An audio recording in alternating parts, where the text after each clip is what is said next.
Ladies and gentlemen, welcome to the podcast, the Drafted Up Podcast. It's week 15. It's first week of the fantasy playoffs. So we're going to break down all 16 games, and we got our plays of the week.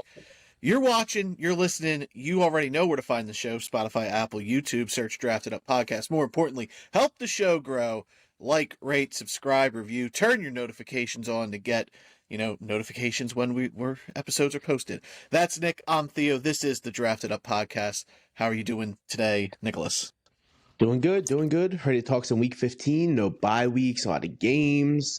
Got start of the weeks this episode. We're rolling, dude. It's going to be a busy episode, fun-packed. A lot of good games this week. I'm not going to lie. I'm excited to jump in. Yeah. All right, let's get into it with our some news. Mike Evans is playing today. Mike Evans is activated. So is Jalen McMillan. McMillan will also be out there. And T. Higgins was limited in practice today, so there's a chance he's playing on Sunday for the Bengals. So he needs to practice in full tomorrow. If he doesn't get a full practice, he can't play. Trey Benson also not activated, so he's out for the rest of the year. CeeDee Lamb's on track to play this week, which is huge for fantasy playoffs. No CeeDee Lamb. It's been a very hectic situation, but he is progressing unfortunate well, for the Vikings. I was really hoping he wasn't going to be out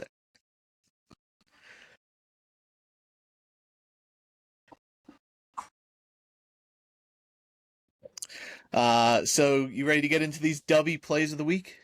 I'm ready when you are. All right.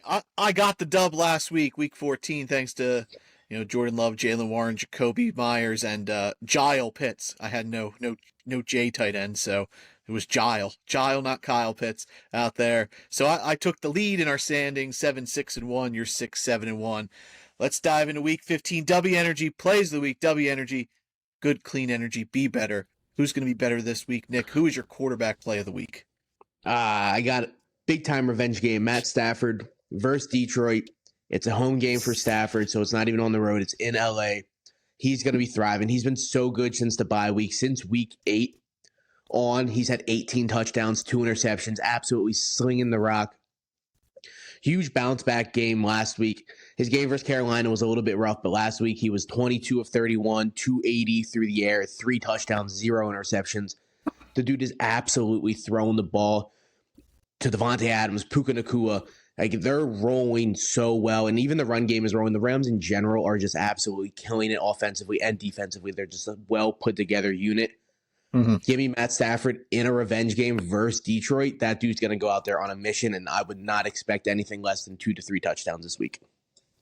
I thought about spinning off that and going with Jared Goff because it's impossible to run on the Rams, so they're going to have to go off him. But I'm making this a Nick-centric quarterback play of the week, and I'm going with the New York Giants, Jackson Dart versus the Washington Commanders on Sunday.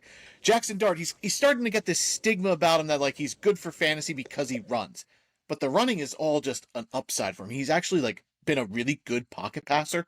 Yeah, since taking over and getting acclimated.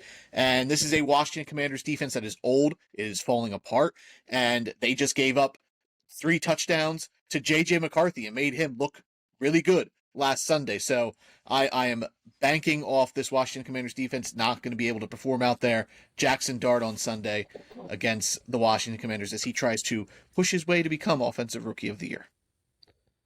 I like that pick, as a Giants fan. So I think Dart's going to kill it. Big week this weekend. Like you said, his rushing upside is insane, dude. He's going to get 40, 50 yards on the ground. If you're lucky, he'll get a rushing touchdown, and he'll most likely have one through the air as well. So the baseline with Jackson Dart is always really, really high. So great pick. Yeah. Who you going with at running back? I'm going Woody Marks versus Arizona in Houston. He is limited in practice today, so it's something just to keep an eye on. But Arizona allowed Kyron and Blake Corum last week, both Rams running backs, to have huge, big top 10 performances.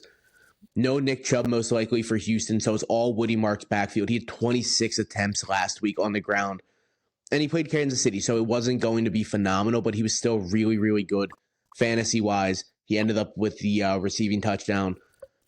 I don't expect him to maybe get into the end zone rushing-wise. He only has 2 rushing touchdowns on the year, but I fully expect him to have another 20 22, 23 yard attempts. And versus Arizona, if you're giving someone 22, 23 attempts, they're most likely going to have 100, 150 yards on the ground. I expect huge output here for Woody Marks. If he plays, he is limited, like I said. So Woody Marks versus Arizona, bank on it. Yeah. My home team needs that for the fantasy playoffs. I need Woody Marks this week. I'm going with a guy who somehow has not been a start of the week since we've rolled out week 1, and it is Chicago Bears running back DeAndre Swift. Kyle Monunga has been featured in this segment. We've yet to feature DeAndre Swift. The Bears offense has been so good the last couple weeks, and it is because they are running the rock great. And it's both Swift and Monunga. It doesn't matter that it's a timeshare. Both these guys are scoring fantasy points. The Browns, since their bye week, they've been giving up top 5 in points per game given up to the running back position. They just got ripped up by Tony Pollard this past week. I expect DeAndre Swift to go out there. He's been getting 80 to 85 yards from scrimmage nearly every game this season. So keep banking on DeAndre Swift. I think he is going to be a key factor for the Bears to continue their stretch run that they've been on. So don't let the Cleveland matchup scare you. DeAndre Swift against the Browns is a good play. Yeah, for sure. I like that matchup. Well, I don't like the matchup, but I like Swift a lot just pretty much all season. Like you said, he's been so consistent, so reliable, heavily slept on, to be honest. Wide receiver, where are you going? Guy I've definitely done this season. Jalen Waddle, Miami Dolphins at Pittsburgh. Great matchup. I think Pittsburgh's like the 26th ranked defense versus receiver, so it's a big matchup this week for Waddle. And he's been just getting a ton of targets, dude. Just since week 7 on, it's been 6, 9, 7, 7. By week 6 targets, 7 targets. And he's bringing in at least 3 to 5 of them every game. His yards haven't been there the last couple weeks, but before that, 99 yards, 82 yards, 84 yards. He's had 5, 6 touchdowns on the year. I really expect that. Last week he had a nice run too. Not to bank on his rushing upsides, but he is a guy that's so dynamic. Any given play, Jalen Waddle can get 20, 30 yards on a rip because he's so fast. He's so agile. Put this guy in the right situation, and he's good to take one to the house.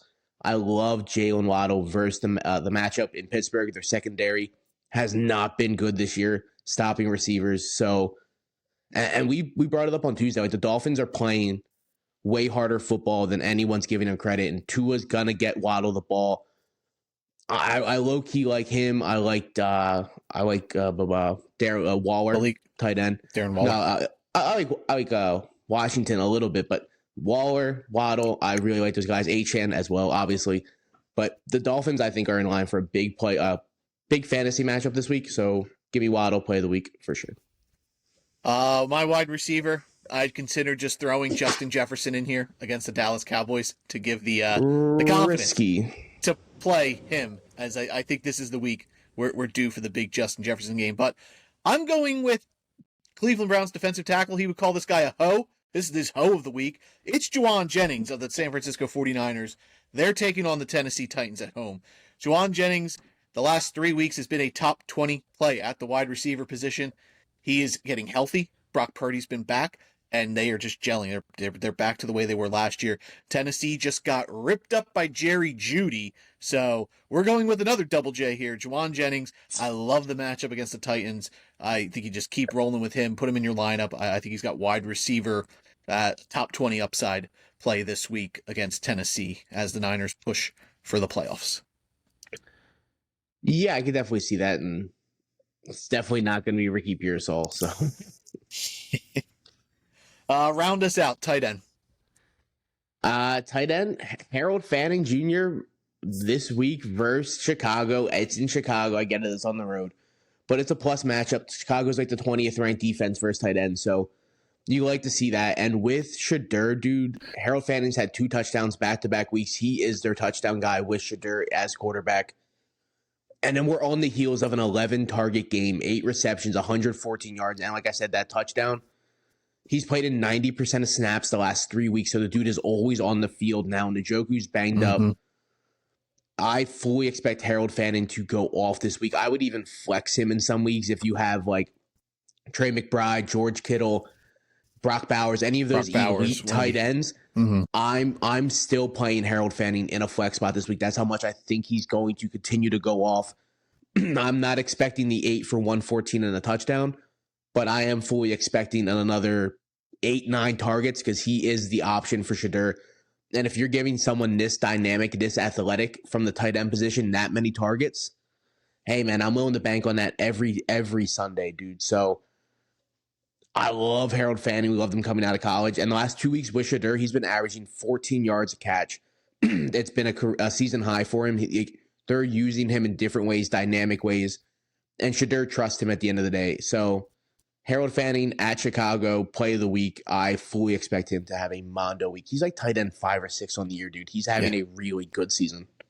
Yeah. Shout out Harold Fannin. First time he's been featured in this segment as well. Hey, did not know that. Yeah. That's a little surprising. I'm not going to lie. Yeah, I was for sure he would show up, but he did not.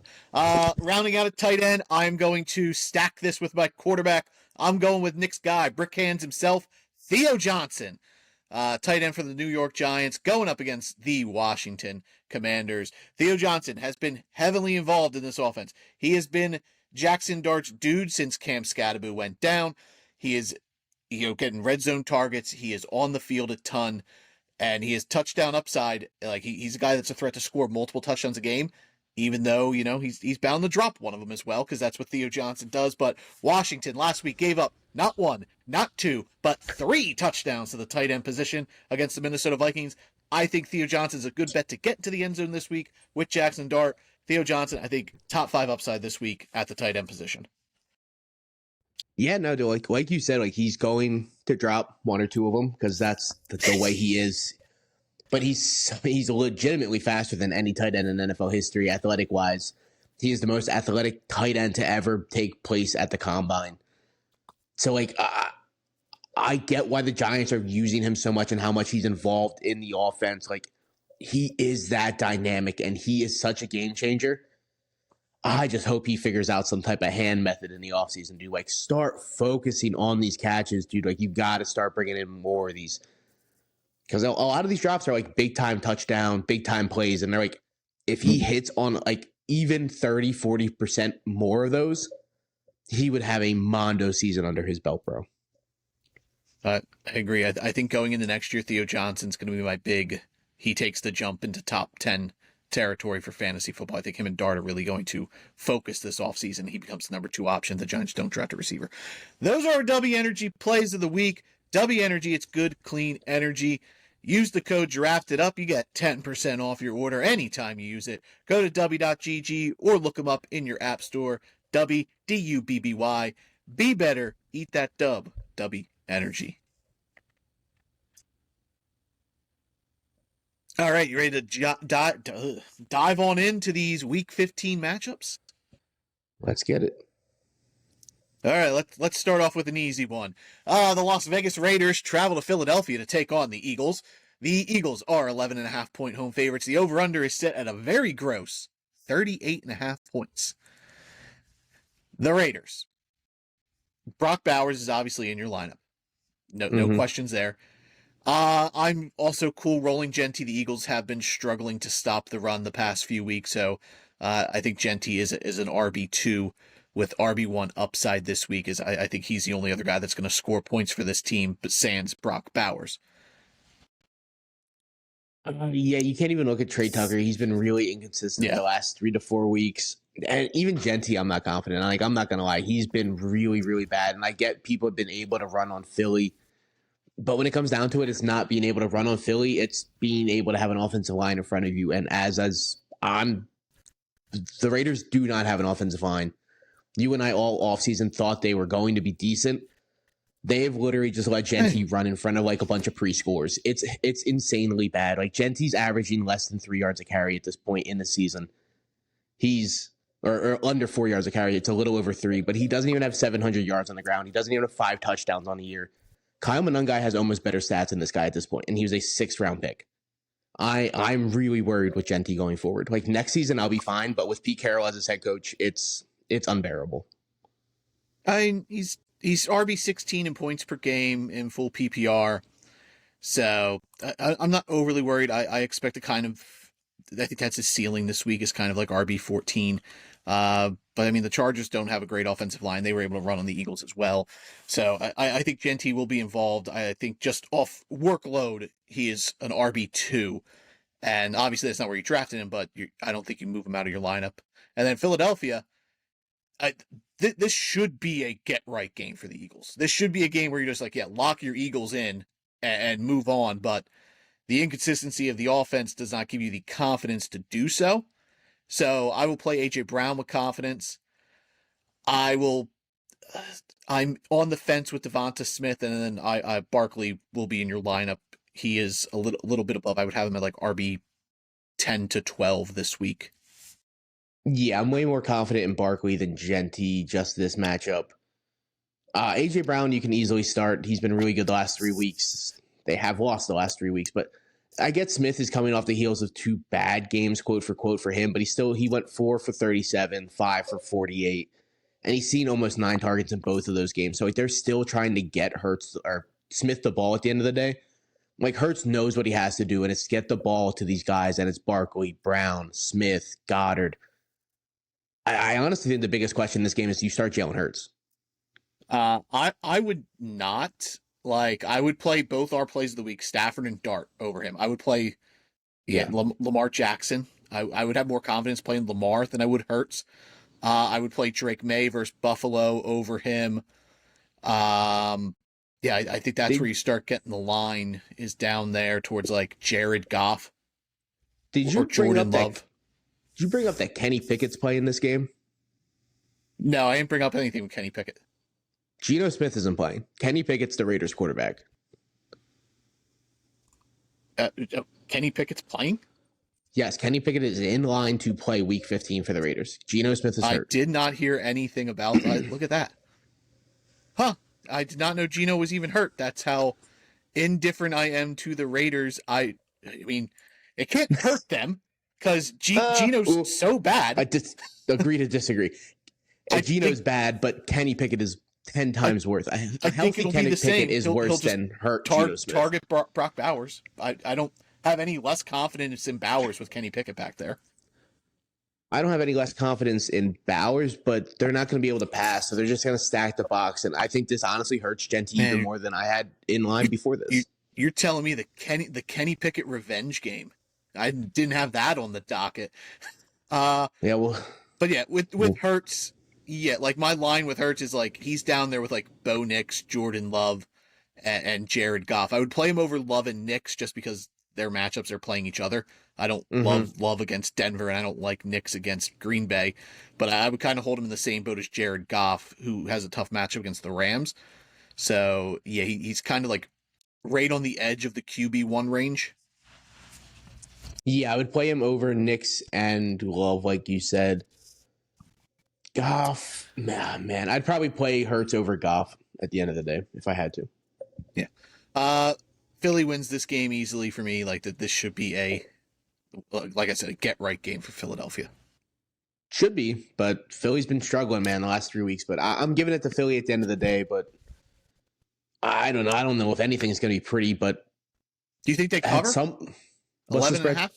11.5. No, I think they win by 10. Wow. Okay. So I mean, that's still like a double-digit win, but I don't think they cover 11.5. Yeah. A little bit more competitive. The Buffalo Bills travel to New England to take on the Patriots. Bills 1.5 point road favorites. The over/under set at 49.5. We kind of insinuated on Tuesday that we do think Buffalo is going to win this game. For the Buffalo side for fantasy, though, it's really easy. Josh Allen's obviously in your lineup. I think Dalton Kincaid's a really good play this week against the Patriots. Dawson Knox banged up, but he's going to be out there on Sunday. But Patriots struggle against the tight end for fantasy. They're bottom 7 in the league. And James Cook, obviously, in your lineup. Khalil Shakir is really the only question mark for me. New England is just okay against the pass.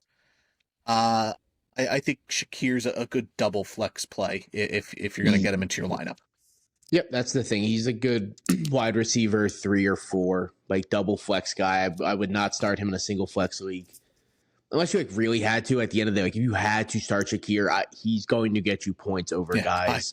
I wish I had But Khalil Shakir in our home league where I'm starting Jordan Addison this week.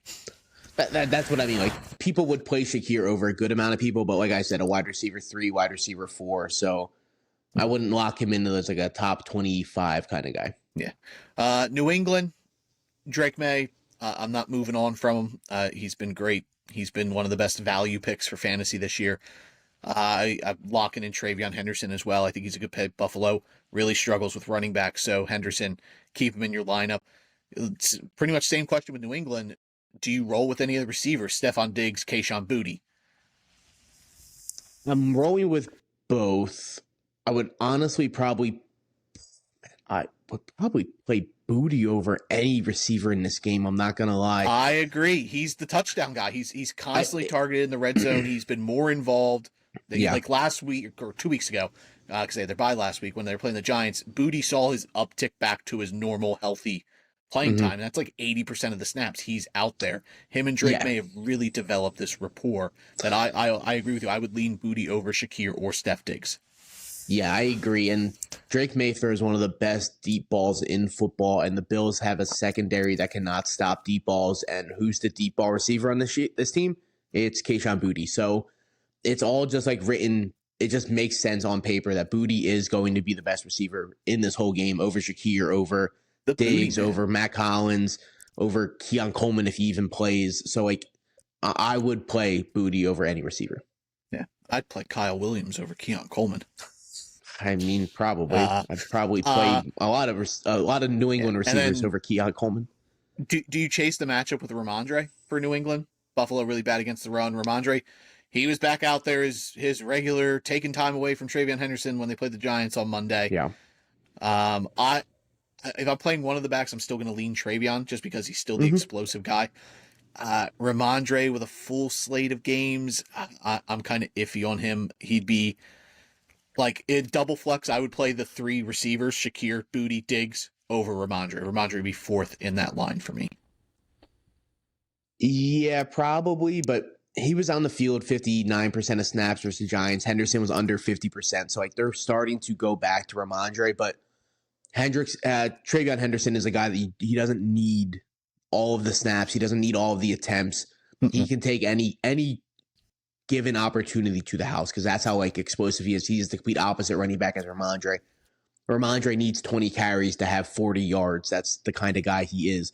So I think you could start both these guys, but I would honestly probably play Boutte even over Travion Henderson in a full PPR league. Okay. I would play Henderson over Boutte, but I see the upside for Kayshon Boutte. But I do still think Buffalo wins this game by 4 or 5 points. But this will be a slugfest. This should be fun. It's going to be a really, really good game. And I think even Vegas knows that. Like the favorite keeps swinging. It was New England for a little bit. It went to Buffalo, went back to New England, swung back to Buffalo. It's going to be a crazy game, and not even Vegas can predict who's going to win. Yeah, but I'm still going Buffalo. All right. Here we go.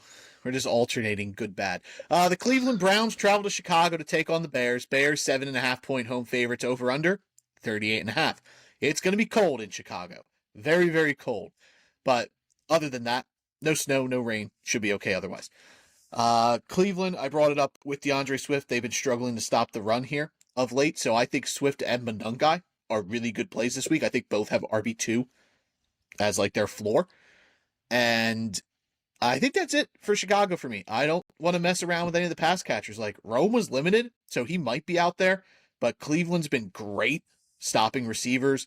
So I'm not going to mess around with DJ Moore, Rome Odunze, Colston Loveland, or Caleb Williams. It's really just the 2 running backs for Chicago for me, and Swift and Monungai. Yeah, I'm kind of out on all of their receivers. I agree. It sucks Rome hasn't been able to put together a healthy season, dude. And I do really like Swift, and I like Monungai a lot. Do you have an opinion on Loveland? Did you state anything? I said I didn't want to play him, but if I had to play a pass catcher for Chicago, it would be Colston Loveland. Like I've had him in my lineup in our home league, and I pulled him today and put Brenton Strange back in. I would play Strange over Loveland, but I do like both of those guys. And I agree. If I had to play one pass catcher for Chicago, it would be Loveland over Rome, over Yep. DJ, over Burden. Yeah. But I would probably play both Had running backs Rome over Loveland. had Rome not been out, I would have considered Luther Burden as someone that you could mess around with, but a lot of faith to put in a guy who hasn't overly produced this year in your most important game of the fantasy playoffs so far. Cleveland, I same mindset. It's Quinshon Judkins, and if I'm picking a pass catcher, and I like the pass catching option on this side, it's your guy Harold Fannin Jr. I'm not chasing Jerry Jeudy's stats. I'm not chasing Shadur Sanders 360 and 4 touchdowns. I doubt that happens again. So for me, for Cleveland, it's Judkins and it's Fannin, and that's it. I would play Judy over any of the Bears pass catchers, though, just because Chicago has been really bad stopping the pass. Yeah, I would play Judy over Rome if they both play. And I honestly think Shadur is like a streaming option this week. He's coming off a crazy game, and I get it was a weird, wonky situation in Tennessee where they had to just keep passing the ball, and he passed the ball 42 times.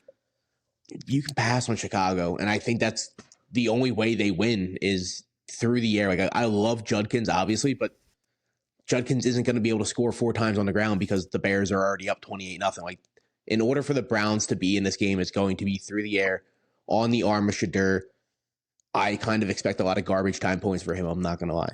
Yeah, see, I think this game's actually be a lot closer. I think this game's just going to be ugly running football, just old school football, running the ball a lot. That I don't think there's going to be a ton of passing. I think this will be like a 17-10 game with touchdowns coming from just the running back position. But I do think Chicago wins. Yeah, I'm picking Chicago. I think the 7-point spread is, again, disrespectful to Chicago. They've been getting disrespectful like spreads all year. They're 9-4, bro, and they're playing a 3-10 team. The spread should be more than a touchdown. The Baltimore Ravens, they travel to Cincinnati to take on the Bengals. Ravens 2.5-point road favorites over under 51.5. Did you see the Joe Burrow press conference yesterday? Yes. Yeah. It's been all over like the media and the news, and he's literally already came out now.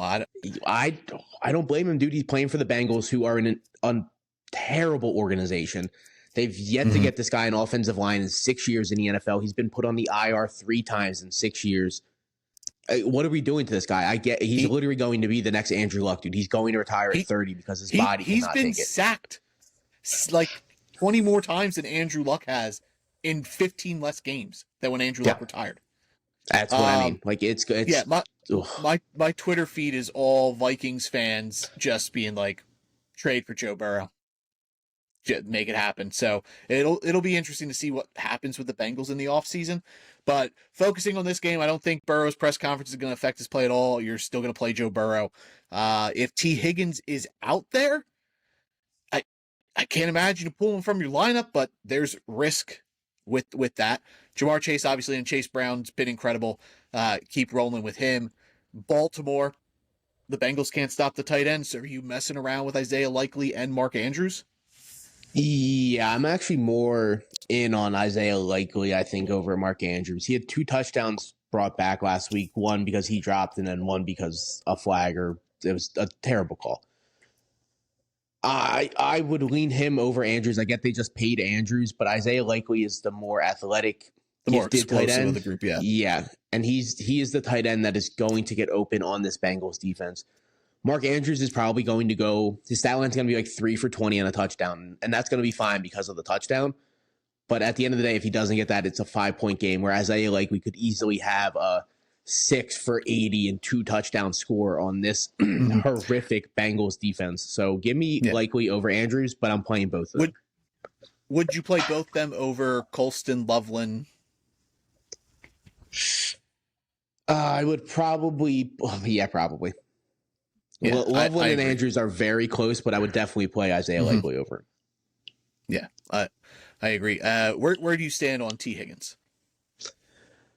If he plays, you're playing him, but that's so scary, dude. I don't even think he should legally. Like, the NFL should have to step in here. He should not be able to play. They should have to. He has to miss a game. If if you're in Two concussion concussions in protocol 2 back-to-back weeks, you weeks, cannot exactly. yeah. You should not be able to be on the football field. Like Olave missed 3 to 4 games with his double concussion. Tua missed half a season with his double concussion. And now the NFL is like, hey, T. Higgins has been limited for 2 days in a row. Maybe he'll be out there on Sunday. No, he should not. He is, oh, God, I hope to God he does not play, dude. That is so scary. Yeah. Derrick Henry, obviously playing. Bengals can't stop the run. Lamar Jackson, I got a little bit more confidence in him than I had. He had a good game last week. He was a he was a QB1 for Baltimore last week against Pittsburgh. So I think you could put him back in your lineup. Have a little bit more faith in him as I think he's starting to get a little healthier. Yeah, you can thank God he had that performance last week, dude. If Lamar owners were going into the playoffs where Lamar was just constantly dudding, it would be so scary to play him versus Cincinnati. And people are going to play him regardless because one, he's probably your only quarterback, and two, it's versus Cincinnati. It's a division game with a bad defense. Would you play Lamar should eat it up. Oh my God, I'd probably lean Lamar. I agree. I would play Lamar, Joe, and Josh. They'd be the only quarterbacks I have ranked over Jackson Dart right now this week. I love the matchup against Washington. Zay Flowers, and then we'll pick this game. Bengals are fine against receivers because they give up everything else elsewhere that receivers just haven't been effective versus them. Zay Flowers had his best game in a long time last week, so I think he's a high-end flex play this week. Yeah, I wouldn't say he's a wide receiver too, but he is a higher up flex option for sure. So I'm cool with Lamar and Henry, Flowers, both tight ends. Even on the other side, you play your pieces in this game. Yeah, you're playing all your guys. Like I love Joe Burrow, obviously. Chase Brown, Jamar Chase, T. Higgins, if he plays, God forbid. I hope he's not out there. But if T. Higgins isn't out there, I'm cool playing like Yoshi Boss for sure. Yeah. Yoshi becomes a good play if T's not out there. I'm going back to the well. I think Baltimore wins this game, though. I'm going with Cincinnati. Okay. Pattern continues. New York Jets travel to Jacksonville to take on the Jaguars. The Jags are 13.5-point home favorites, over-unders at 41.5 points. I know we've been giving Trevor Lawrence his flowers. I don't necessarily like him this week because I just think this is the game Jacksonville blows them out and they're just going to run the ball. Like, I think Travis Etienne is the superstar here for the Jaguars fantasy-wise this week.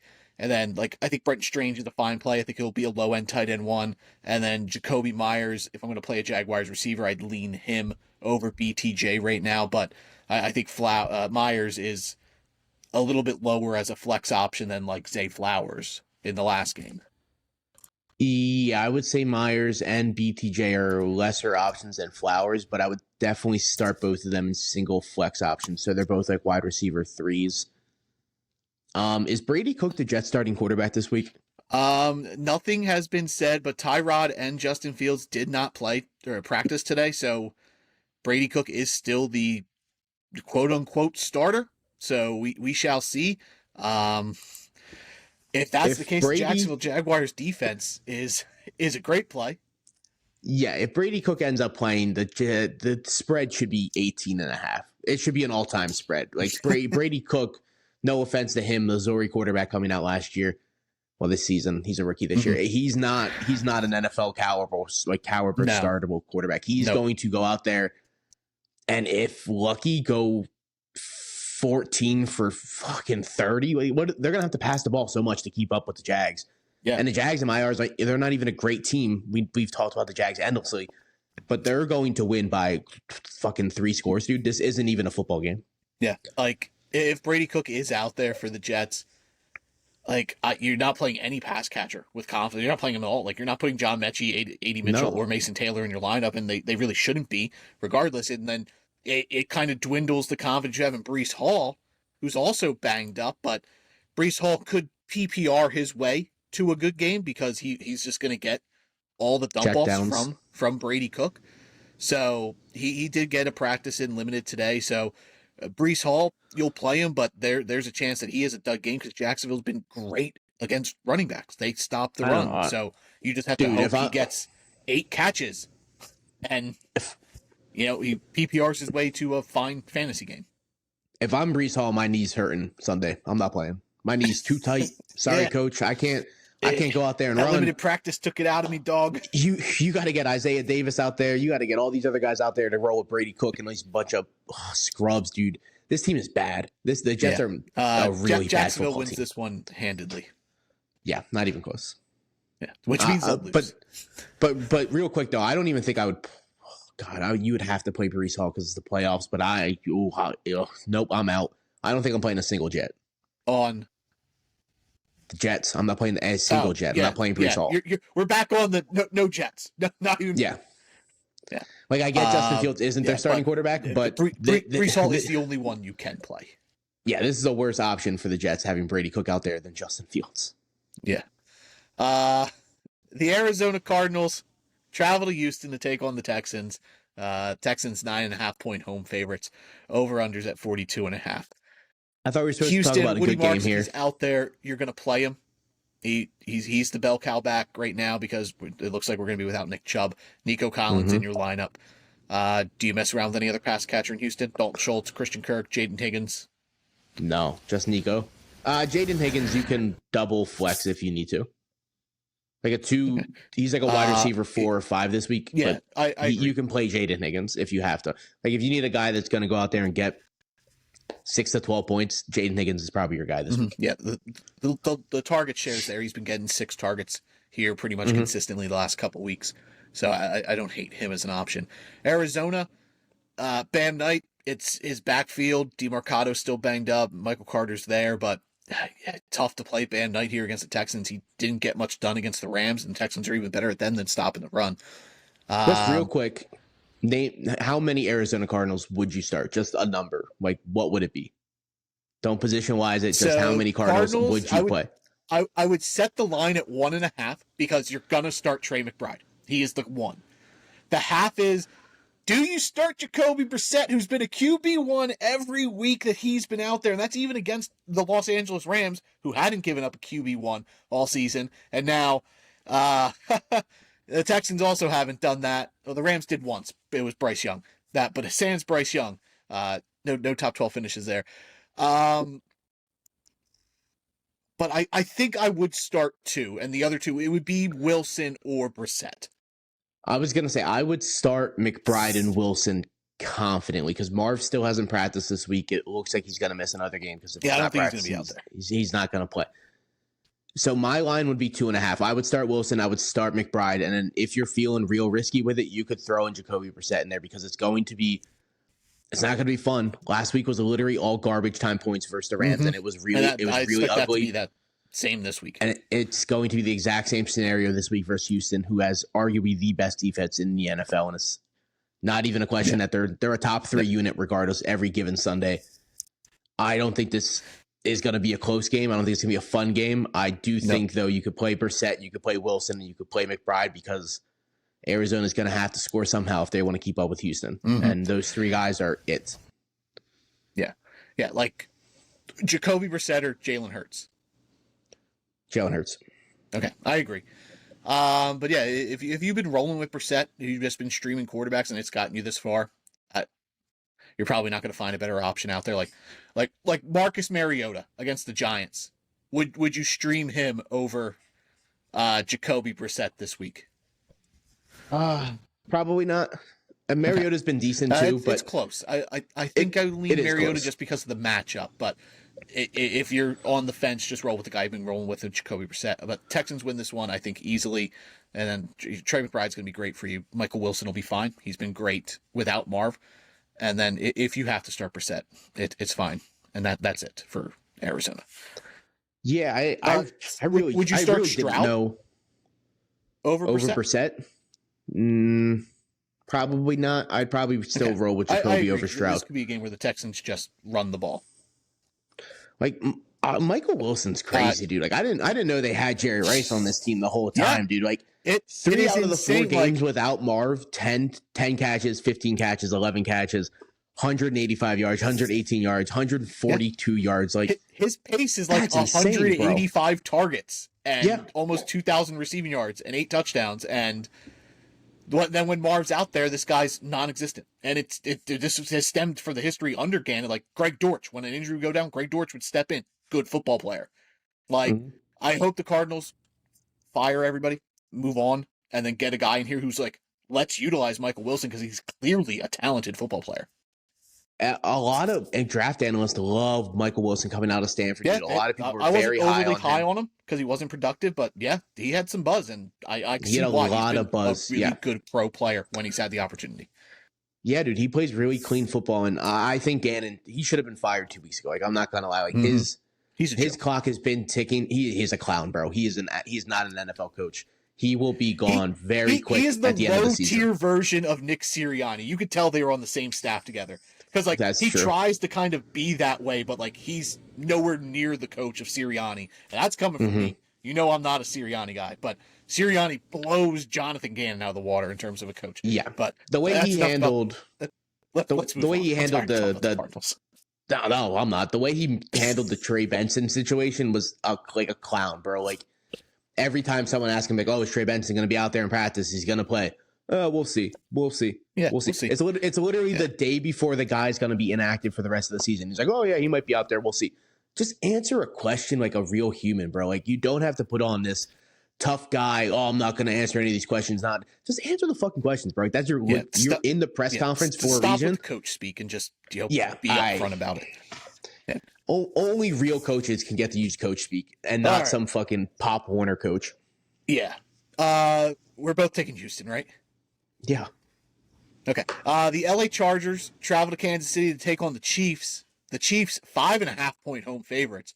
Over-unders at 41.5. Kansas City. Patrick Mahomes, you're probably not moving on from him, but he's been back and forth. Like, there's games where he's had the big games, and there's other games where he's the Patrick Mahomes where he's not reliable for fantasy football. Where do you stand this week against a Chargers defense who completely took Jalen Hurts out of the game last week? I think you gotta play Mahomes at the end of the day. Like, I get he hasn't been super consistent for fantasy, but he has been way more reliable than he's been the last couple seasons. Well, last season specifically. So I get you're coming off a bad game versus Houston, and it's not an any better matchup versus the Chargers. They have a really good secondary, but he's Mahomes at the end of the day, and he's running, dude. Last week, 59 yards on the ground. The week before that, 30. The week before that, 30. He's still moving on the ground. He's getting a good baseline in that way. So I'm still cool rolling with Mahomes out there. Yeah, I agree. I'm also cool continue riding Kareem Hunt. He's been really consistent for Kansas City. Chargers struggling against the running back position. They gave up a big play to Saquon Barkley. I think Kareem Hunt kind of falls into that low-end RB2, high-end flex play for them. Obviously, you're sticking with Rashee Rice. Travis Kelce's a fine play. I'm not messing around with Xavier Worthy. I don't know about you. No, I'm not willing to make another Xavier Worthy bet this week, even though he got me the dub when I needed him to. He did. No, I'm cool with Mahomes. I'm cool with Hunt. I'm really good with Rashee Rice. He has been really good since coming back from his suspension. Yeah, he's been Kelce on par with like JSN in terms of like yards and everything. Oh yeah. Like, since week 7, I think, or 8, whenever he came back, him and JSN have almost the exact same like stat line. Chargers side of the ball. I'm not messing around with Justin Herbert. Hand injury still concerns me.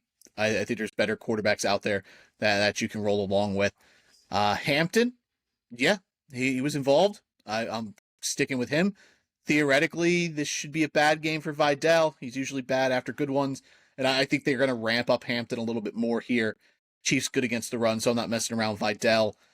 And if I have to play a Chargers receiver or pass catcher, it's going to be Ladd McConkey. But the confidence in any of the 4, it's not there for me.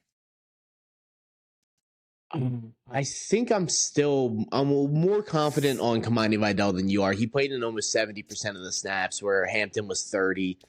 I think it's going to be 50-50 this week, but I still think Kamani Vidal is a good enough running back that I can play on a 50% snap count.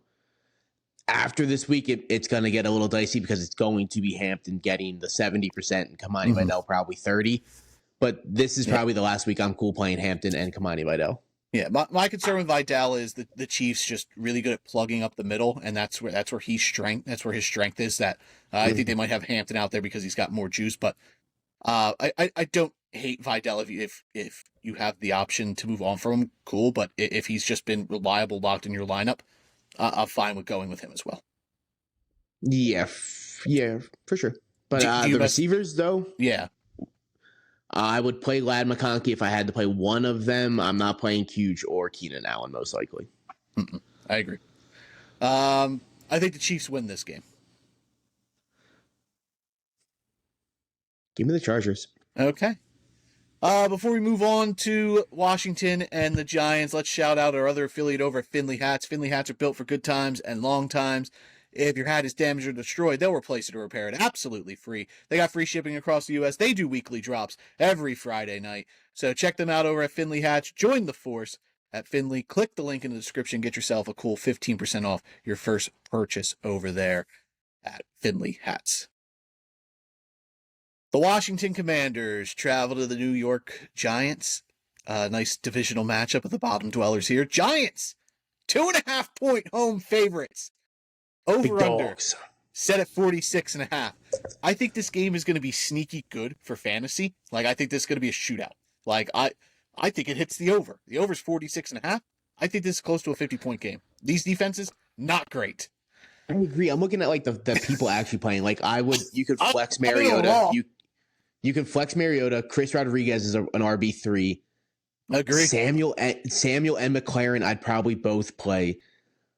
I like Benson as like a little risky flex tight end play. Like if Zach Ertz was your tight end, just exactly that's what it comes down to. Like if Zach Ertz was your tight end and you have absolutely no other options because the waiver wire is abysmal, bro. I'm willing to take that dart throw on Benson, second round guy 2 years ago. You loved him coming out. He was like a gadgety, athletic, bigger tight end body. He moves like Trey McBride in this offense. He could easily become that. I'm cool with that. Yeah. And then you look at the Giants side of the ball. Like you can start Jackson Dart. You got Tracy and Singletary are both RB3, 4 options. Wandale has been playing really good. Slayton, since he's come back, has been pretty good consistently. Mm-hmm. And then Theo Johnson, dude, like you said, he is a really athletic, explosive. He's coming on like 8 targets, 5 targets, 9 targets. We get this guy involved. I'm starting most of those guys. Yeah. Not in like my RB like 1 or 2 or wide receiver 2 or like those spots, but my flex spots are filled with people from this game, 100%. Yeah, like when I was doing my plays of the week, I was like, oh, Tyrone Tracy, that'd be a good play at running back. He's healthy. And I'm like, well, I already have Jackson Dart and Theo Johnson. Do I need another Giant? And then I was just like, oh, Terry McLaurin's a good play. I'm like, everyone's from this game. Yeah, I think Jackson Dart, I think he's a top 5 play at quarterback this week. I think Wandale's a low-end wide receiver 2, high-end flex guy. I think Terry McLaurin, kind of the same boat as Wandale. Debo was I think a low-end flex 1, high-end flex 2. And I think I agree with you on Slayton. He's a good dart throw as a double flex wide receiver. Theo Johnson, I think, is obviously in play. And Tracy, Singletary, Chris Rodriguez, I think they're all in line to potentially score, especially Rodriguez. He's been racking up touchdowns of late. He's actually my favorite play at running back in this game. It's really like Marcus Mariota. Like, would you play him or Jordan Love or Bo Nix, who are playing each other, good defenses in Green Bay and Denver? The matchup does kind of favor Marcus Mariota, though. I would probably play... Oh, man, I think Love's going to... Like, people really are fine with Jordan Love this week, a lot of like analysts. I think he's going to get rocked, bro. Jordan Love's game's completely different versus really good secondaries and defenses that can get to him. Denver's defense is right there with Houston's defense at the end of the day. Any given Sunday, Denver could have the best defense in football. I would probably kick it out to Mariota over Jordan Love and maybe even Bo Nix this week. I would play Mariota over both of them. Yeah. And that sounds crazy. I get it, but I'm with you. Yeah. He gives you rushing upside. I don't have to worry about an elite defense across from him. Exactly. So, yeah, I think Mariota is a sneaky good play this week against you guys. I think you guys are going to win. I think the Giants win this game. And it knocks them out. That win knocks them out of the 1 spot because right now they're holding the first pick of the draft. The Giants are notoriously prone to knocking themselves out of the one spot in the draft position. It happens every single year for the last 4 years. I'm with you, dude. I think the Giants at the end of the day are playing harder football than the Commanders. And when Jackson Dart's on the field, dude, I honestly think the Giants have a chance at any given game. Like, that's how good Jackson Dart is. And as like a rookie, I would take us. Yeah, this game's gonna be sneaky fun, but I agree. Both going Giants. The Indianapolis Colts travel to Seattle to take on the Seahawks. The Seahawks are 13.5-point home favorites. Seahawks, the over-under is 42.5. Is the Seahawks defense the best play in fantasy this week? It's them in Jacksonville if Brady Cook's out there. I was just gonna say Jacksonville's defense is also one of the best plays in football this week. Like, Seattle and Jacksonville's defenses, they're the ones to be getting. Seattle probably less available because their defense has just been incredible all year for fantasy. Jacksonville's been a little iffy, so Jacksonville's probably like I was able to pick up the Jaguars in the home league, so that they're my starting defense. But yeah, Seattle, you're gonna play Ken Walker, Zach Charbonnet, Jackson Smith, and Jigba. I'm not messing around with Cooper Kupp or Rashid Shaheed or really Sam Darnold. I think this game just kind of could get carried away, and Sam Darnold's not necessarily needed. Like, we might see Jalen Milroe on Sunday for the Seahawks. Oh God, I guess that could happen, but he is third string, so probably it might be Drew Lock. If it's Drew Lock, we're not seeing Drew Lock. It'll just be Sam Darnold the whole game. That is true. Yeah, no, that is a valid point. In Indy, like Seattle. I assume you agree. It's the two running backs and JSN. Yeah, for sure. And oh my God, I guess you could play AJ Barner if you need like a guy to replace Zach Ertz again. Like, but he's such a low end level guy anymore. Like, he's not gonna get the 11 targets like he got week 11. He's only gonna probably get 4 to 6 targets, maybe bring in 3 to 4 of them for 40 yards at most. And if you're lucky, he gets his way in the end zone. But I don't know how much fucking Seattle's gonna have to score at the end of the day. Yeah, like, do you expect Brett Rippon to be out there? Or do you think it's going to be Phillip Rivers? I think it's going to be Phillip Rivers. Everything I've heard from like... What a way to come back. Here's Seattle. Exactly, which is crazy. But like all the reports from people inside that building, like the Colts are preparing to have Phillip Rivers as their quarterback. He's 44, dude. Yeah. I was going, like, someone posted a video of, like, people that are also 44. Excited. Troy Polamalu is also 44 years old, dude. That guy hasn't played in the NFL in, I swear to God, 15 years. He's in the Hall of Fame. He's already a Hall of Famer.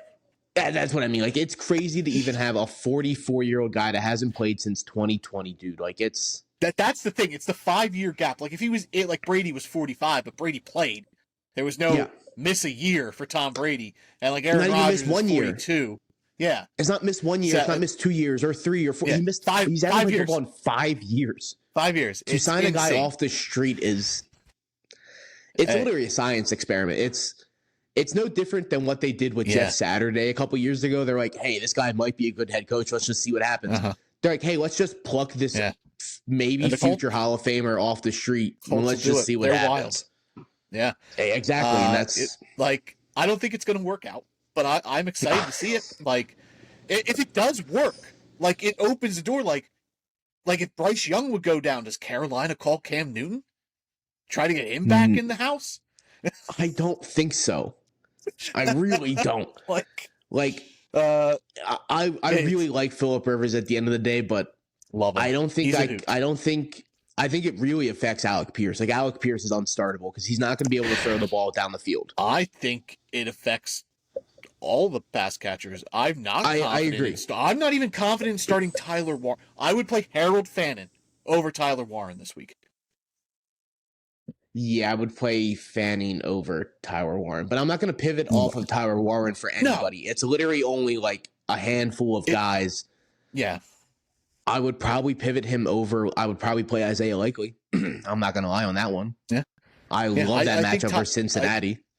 I think Tyler Warren's like a low-end tight end one for like the first time since. I think his range starts at like tight end 8 probably, but yeah, low end tight end 1 around that range, 8 to 15 he'll finish. And then I think Pittman, he kind of falls into the low end flex 1, high end flex 2 range. I honestly think Josh Downs is the only one that maybe benefits from any of this because Philip Rivers is only. There's the thing we haven't talked about a hot minute. He's only going to be able to do what Joe Flacco was doing, and that's like screen games, intermission stuff, like 5 to 10 yards. That's not Michael Pittman. That's not Alec Pierce. That's Josh Downs' game. I really think Josh Downs will be the one that comes away with 8, 9 catches because they're just checking the ball down to him and hoping it works. Jonathan Taylor, PPR machine. It might happen. I said Jonathan Taylor's pass catching work will never be there. They found a way. It's Philip Rivers, 44 years old. Jonathan Taylor's the only guy on the Colts I'm starting confidently. Yep, 100% like locked in on Jonathan Taylor. Still cool with Tyler Warren. And then if I had to play one of the receivers, I would probably play Pittman, but I would have Josh Downs right behind him, dude, as like a wide receiver 4. Like double flex kind of options. Like you can't play Pittman in your wide receiver 2 spot this week. Yeah. And through all this, Seattle wins this game. Oh my God. Yeah. We just had to talk the Colts so much because their quarterback is a guy that hasn't played in half a decade and he's 44 years old. A hoot. It's an insane story. I'm here for it. I love Philip Rivers. He's been a trooper through all the press conferences. He's a riot. So yeah. I hope it works. I do. I hope this works, especially for the Colts, who have proven me wrong, and I love that. And for them to just continue to, like, they were 4 or 5 weeks ago, they were considered one of the best teams in football, and then things just haven't gone their way. Injuries have really hit them, and now it's taken out Daniel Jones, and I hope he's back there next year. Philip Rivers? You hope Philip Rivers is back there next year? Daniel Jones. I hope Daniel Jones is back there next year. I did see since Danny Jones hit the IR, I believe Philip Rivers is using his number 17.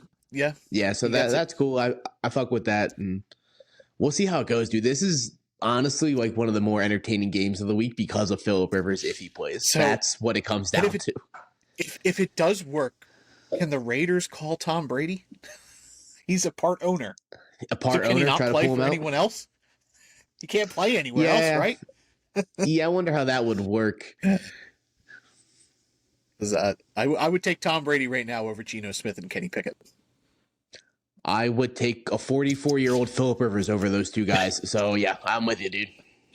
All right. We're both going to Seattle. The Green Bay Packers travel to Denver to take on the Broncos. Packers, 2.5-point road favorites. Over-under set at 42.5. Denver's just kind of been getting by. They've been winning football games. They haven't looked particularly great, but they're winning, and that's what matters. I don't really like much of the offensive pieces in this game because I think the defenses are just so good on both sides. Obviously, you're not pulling Josh Jacobs from your lineup. He's in there. I don't think I'm putting Jaden Reed. The Josh Jacobs things, he's calling himself day to day, so there's a chance Josh Jacobs doesn't even play in this game. I expect him out there. I agree, dude. He's missing practice. He hasn't played. I expect him to be out there, but he's not going to be 100%. And they've already they're confident with Emmanuel Wilson. They've already shown that. So would you play Emmanuel Wilson if Josh Jacobs isn't out there? Tough matchup against the Broncos. If Josh Jacobs is ruled out, I would play Emmanuel Wilson. Okay. If Jacobs is playing, you can't play Wilson, but I think Jacobs becomes like a flex option. I would try to get out of that. Would you play Wilson or Tony Pollard? Is Jacobs playing? Yeah, if Jacobs is out, Emmanuel Wilson or Tony Pollard. Oh, see, that's a rough one.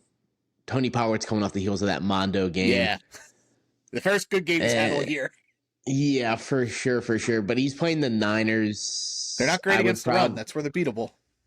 Yeah, if Jacobs doesn't play, I'd probably lean Emmanuel Wilson. They've shown that he could get the rock. I think he had like 28 carries versus you guys when he was the RB1 on that team. He ripped us up.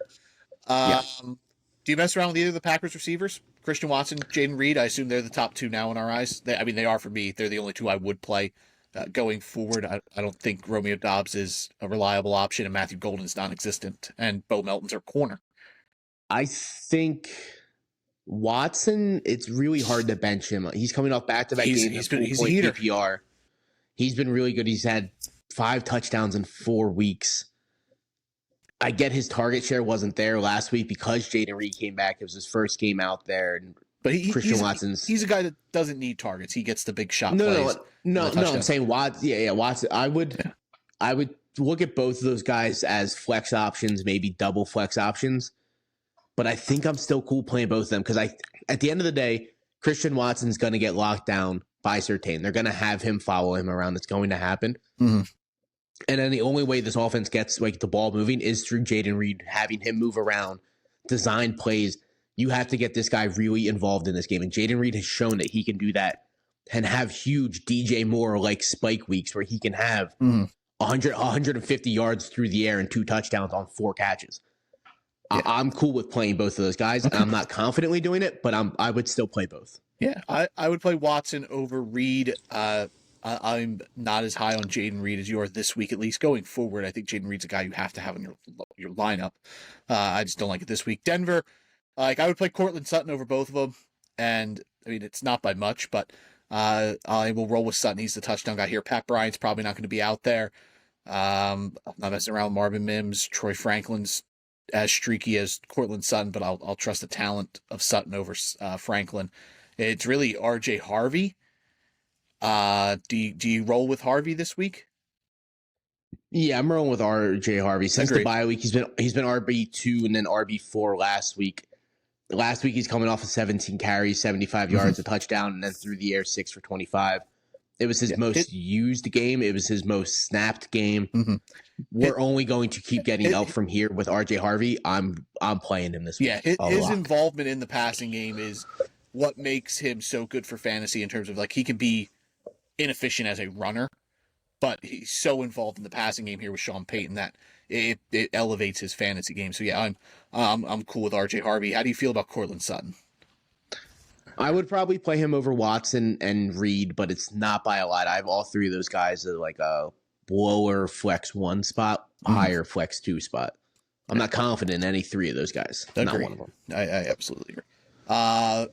Evan Ingram, he's pretty well non-existent. He's all over the place. Who are you going with here? Packers, Broncos. Give me Denver. I'm taking the underdog at home. Okay. I'm gonna go with Green Bay. They're just playing. I think they're getting healthy, playing their best football at the right time. So I'll go with them here. We didn't talk about Bo Nix. Bo Nix, you liked it more than Jordan Love, but where do you stand with him in terms of just right outside QB1 range? He's probably like QB 16 for me. Yeah, I would have him QB 15 through 20. If you have a way out of Bo Nix, I would find a way out. Would you play J.J. McCarthy against Dallas over both these guys? No. Okay. If I had a little, if I would had a bigger sample size over both of them, but I would play both of them over McCarthy. Yes, 100%. If JJ had a bigger sample size than just last week, where he had like 2 or 3 good starts in a row, like tolerable starts, then I would pull the trigger versus Dallas. There's no way in hell I'm going into my first playoff game in the fantasy season with JJ McCarthy as my quarterback. Yeah. All right, so there we go. We split that one. I went Green Bay, you went Denver. The Tennessee Titans travel to San Francisco to take on the 49ers. Niners are 12.5-point home favorites, over under set at 44.5. Tennessee coming off that win. Tony Pollard, huge game. I have a little bit more confidence playing than I had, but I think he's a low-end RB2 flex guy, but he's not somebody I'm thrilled to be putting in my lineup. I mean, you made the playoffs with Tony Pollard as like a guy you've been playing consistently. Kudos to you. That's a baller move. That's tough. But he is the consistent weekly thing. If there's only one Titan I'm playing, it's Tony Pollard. It just changes. It's always a different Titan. Now it's Tony Pollard. If I'm going to play a Titan, it's him. I'm not messing around with Ayumanor, Chamiri Dike, Tajay Spears, Chigakonkwo. None of them. Yeah, I'm looking at Tony Pollard as like an RB3 or 4, so double flex, single flex option. I would not play him as a top 24 kind of guy. Yeah. And then the Niners, Christian McCaffrey in your lineup, George Kittle in your lineup. I like Jawan Jennings this week. My start of the week, the Titans just got beat up by Jerry Jeudy. I expect Jennings. He's been really involved with Brock Purdy back, so I think you roll with him. I would roster Ricky Pearsall just because the Niners playoff schedule is juicy for receivers. I'm not comfortable playing him, and I need to see it. Yeah, I think people should go out and get Pearsall this week before he has the chance to blow up like this weekend. Coming off the bye, he's fully healthy. I think Ricky Pearsall is going to be fully involved in this offense at this point. And we have to remember through like the first 3 to 4 weeks, he led the NFL in receiving yards. He was really good. He had a bunch of targets. He's just not healthy. He hasn't been that guy. And look what he did last season. He turned it on really late in the season when he was fully healthy after he got shot. So Ricky Pearsall is if he's healthy, he's really good. So go out and get him before he blows up, and then you have to fab dump on him for next week. Yeah. Asking for a friend, Ricky Pearsall or Jordan Addison? Give me Addison versus Dallas. It's the matchup I want. Okay, that's where I'm leaning. I am said friend. Thanks. We usually are. We are usually said friend in situations. Yes. Brock Purdy. Yeah. Put him in line with these other guys like Bo Nix, Jordan Love. I'll play Purdy over both of them. I'll play Purdy over Mariota. I would probably hold Purdy in the same boat as like Jacoby Brissett and Jared Goff. Yep. Yeah, for sure. Okay.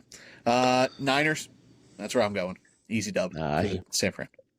Yeah, 100%, dude. All right. The Detroit Lions travel to LA to take on the Rams. Rams, 6-point home favorites, over under 54.5. This is reminiscent of those games like Buffalo and Kansas City and Buffalo and Cincinnati, and even Cincinnati and Baltimore and the Giants and the Commanders. This is a game you just want your pieces of. I think Goff and Stafford, good plays. I would lean Stafford over Goff if I had to pick one of them. I don't think there's a guy, like a starter in this game I'm not playing. I'm not going to lie to you. Oh, tight ends. I'm not playing the tight ends. Yeah, I'm not playing either team's tight end. Kyron Williams and Blake Corum is an interesting debate because Blake Corum has been so involved as the Rams have been resting Kyron, but the Lions are really good at stopping the run, and the Rams are really good at stopping the run.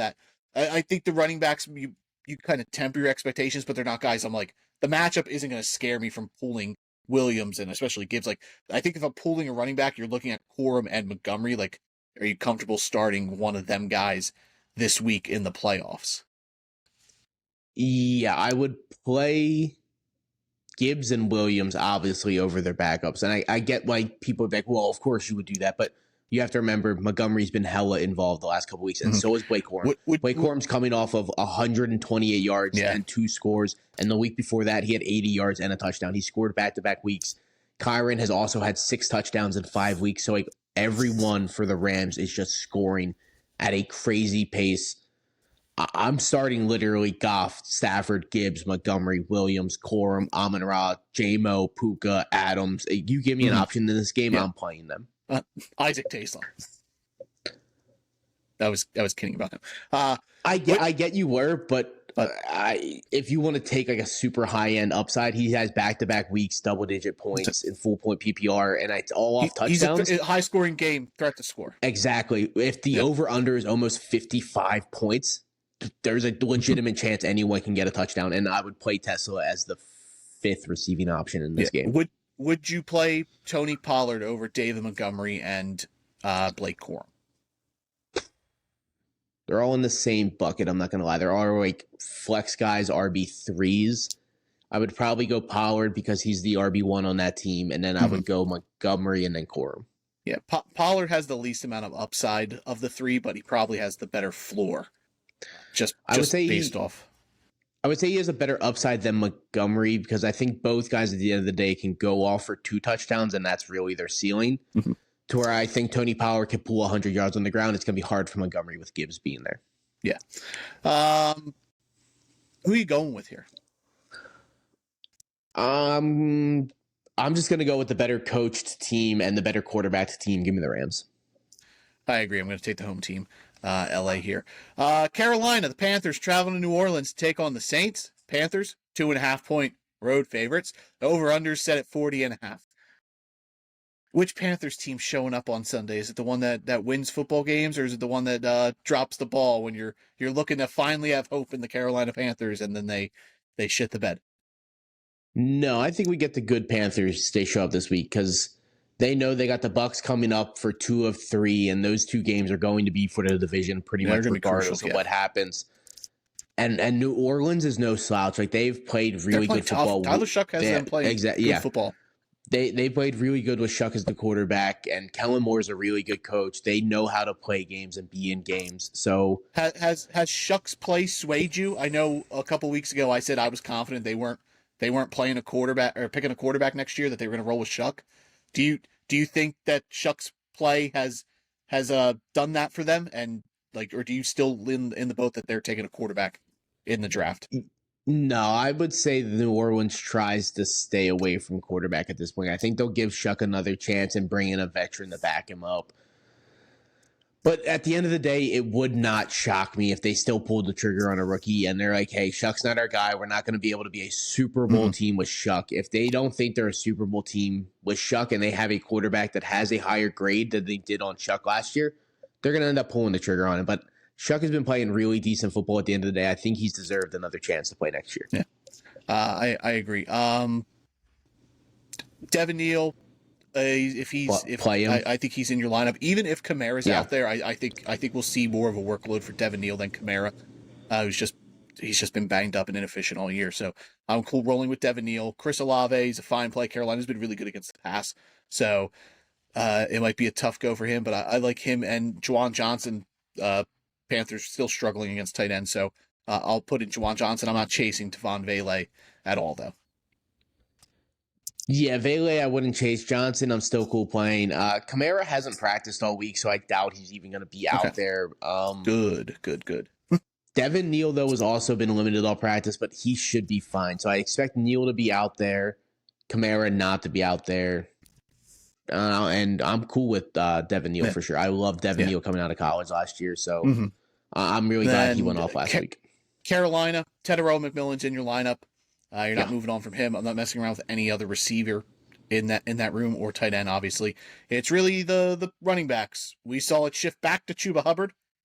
He was the more productive guy, but I was going to make Rico Dowdle my play of the week at running back. I think you could still be confident with Rico here. Like, when the Panthers are winning football games, a big part of it is his play. He is the back they need to win. He will wear you down more so than Chuba Hubbard, but I think both are playable. That's the thing. I think both are flex options. Rico might be an RB2 option if you want to push the border with it. But I'm cool playing Rico and Chuba, especially Chuba coming off of 2 weeks ago. They had the bye last week, but 2 weeks ago he's coming off of 17 for 83, a little bit involved in the passing game. He went 2 for 41 and luckily scored through the air. I get his receiving touchdown was a little bit fluky, and that's not really going to happen, obviously, every week, especially with Chuba Hubbard. He's not a receiving kind of back, but I think you can start both these guys in flex option. Tedero McMillan, I'm cool playing. That's pretty much where I cut the line, though, for Carolina. Yeah. I'm going to pick the Panthers here, though. I'm also picking Carolina. Yeah. All right, Sunday Night Football. The Minnesota Vikings travel to Dallas to take on the Cowboys. Cowboys are 5.5-point home favorites. The over-under set at 48.5. Let's get Dallas out of the way because they're relatively easy. Dak Prescott, Minnesota's been good, but you play him. CeeDee Lamb, George Pickens, Minnesota's been great at stopping receivers in fantasy, but you're going to play him. And you're going to play Javonte Williams as well. And Jake Ferguson, I'm still okay with. Minnesota has struggled against tight ends, so I think this will be a bounce-back game for Ferguson.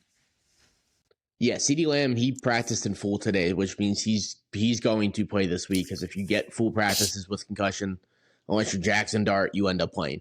So, like you said about Ferguson, he was downgraded and did not practice today. He has a calf injury, so just keep an eye on that. It happened midweek. It's just a flare-up. I, again, expect him to play, but just keep an eye on Jake Ferguson. Yeah. Now Minnesota. This is the matchup everyone wants to chase, is the Dallas Cowboys. We love it. We've talked about all year that the Cowboys defense is the juicy matchup and you play your guys first them.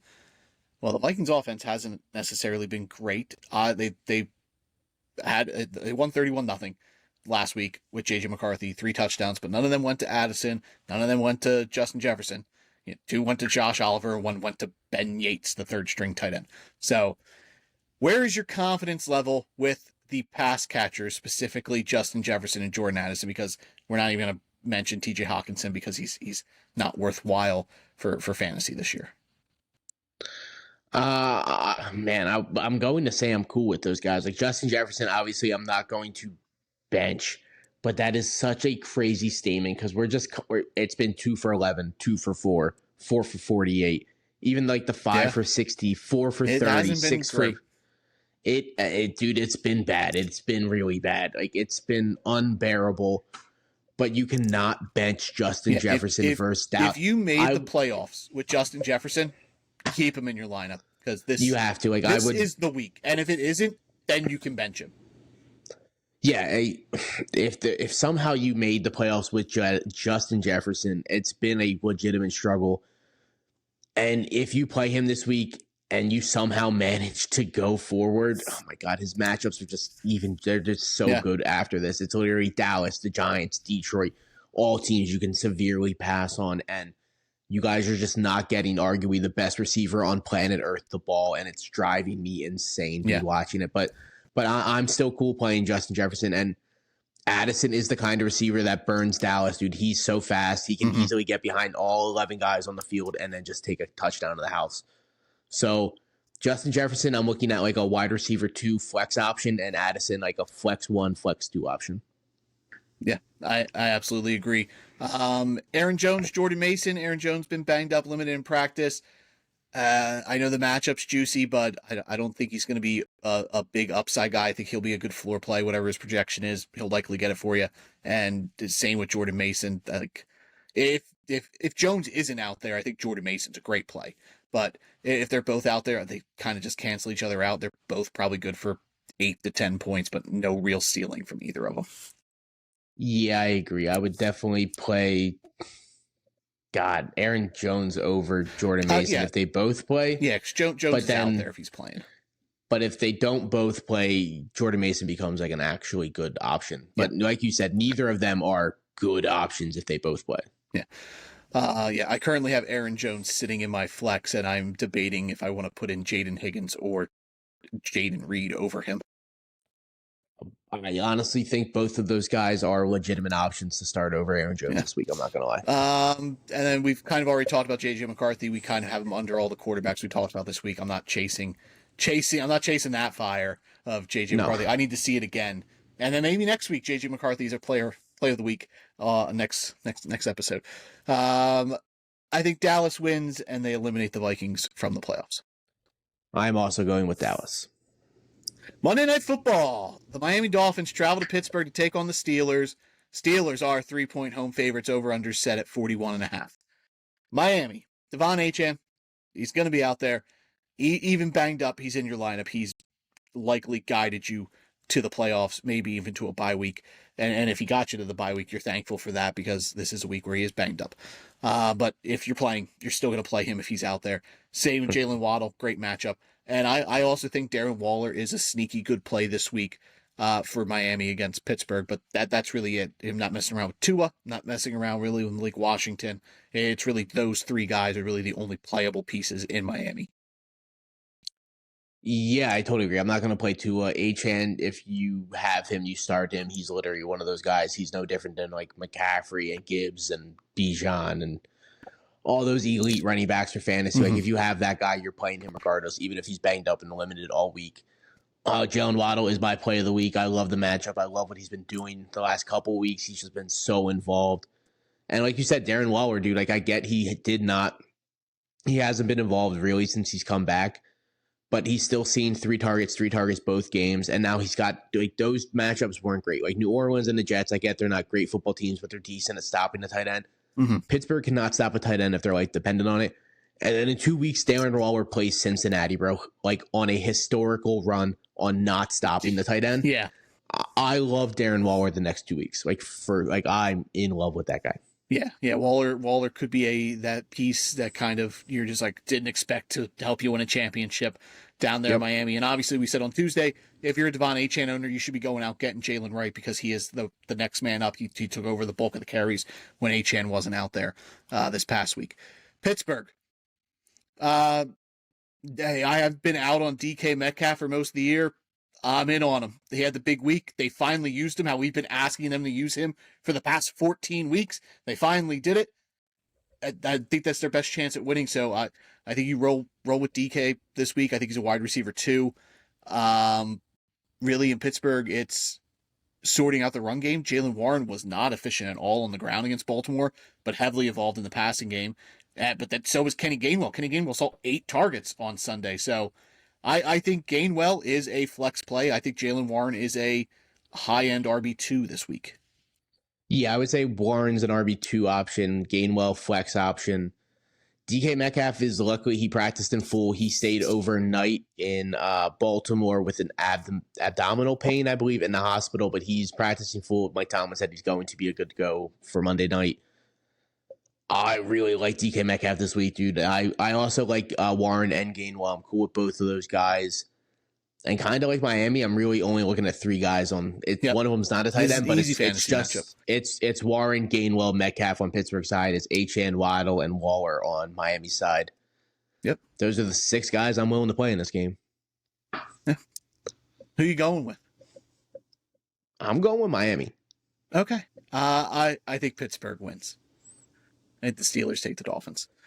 I gotta get Cincinnati in. I gotta get Cincinnati in the playoffs somehow, dude. So you're playing the role of me. You're just here pushing the Bengals agenda, and I'm just like, I'm backing out and hoping it happens. Watching it from afar is a way better spot to be in because someone driving the boat, it is agonizing watching Joe Burrow being like, "This is miserable," and then the Bengals being like, "Hey, by the way, T. Higgins is in a wheelchair, but he's playing on Sunday. We need that guy out there." And I'm just like, "Oh my God, they're killing all these guys." Yep. I hate this organization to get Joe Burrow and the crew into the playoffs. So there's like, I'll let T. Higgins die. Just let him die. Yeah, just let him die. We need the money. Fine. Patrick Mahomes isn't making it this year. Lamar's not in. Like, we got to get one of these superstars in with Josh Allen. So they're like, let's just kill the Bengals organization. There we go. Week 15. If you're in the playoffs, get those dubs. Throw dubs in the comment if you won and you're in the playoffs this week. Throw comments if players of the week, if you agree, disagree, all that good stuff, or who your confidence plays are there as well. And we'll catch you guys next week. Yeah. I think you should probably end this with our Finley hat sponsor. I don't think you read the hat, our hat sponsor. I did the hat sponsor. I did. I don't think you did. I don't think so. I did. I think you did. I think you did. Maybe not. I don't think you did. You can listen to the episode. You comment Finley Force if I did the hat sponsor. That's Nick. I'm Theo. This is the Drafted Up Podcast. If you made it this far, please subscribe. It helps the show grow. That's the key here. Get those dubs this week. We'll catch you next week. My Finley sponsor, I actually placed my first order, so I got to use our code. So yeah, everyone go place a Finley hat order. Yeah. Mine's not a hat. It was beanies. So hell yeah, let's go. They have them. They got them. I'm a big beanie guy, bro. So let's go. Yeah. Adios, guys. Bye.